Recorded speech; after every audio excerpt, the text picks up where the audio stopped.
Hey, what's up guys? Today I will show you how to mirror screen of your Samsung Galaxy A04s to your TV. Keep in mind Galaxy A04s don't come with feature of smart view or screen mirror, as you can also see. But I have one solution. For that, first open the YouTube application on your TV, and now on your phone open the YouTube also and play any video. Like I'm going to play this one. Let's skip these ads first. And when video start playing, on top right you will see the screencast icon. Just tap it.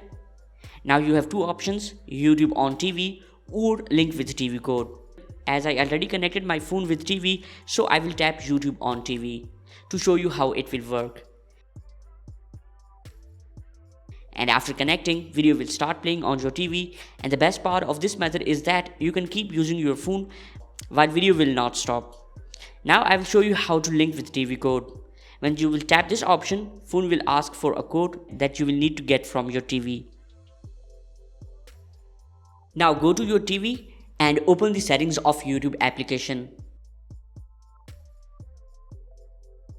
And here you will see the option of link with TV code. When you go there, TV will provide you a specific code that you will need to type on your phone. Just type that code on your phone and tap link. And that's it. By this video will start playing on your TV. So that's how you can mirror the screen of your Samsung Galaxy A04s on your TV. If you found this video helpful, then please hit the like button and subscribe to our channel. See you in next video. Take care. Signing off.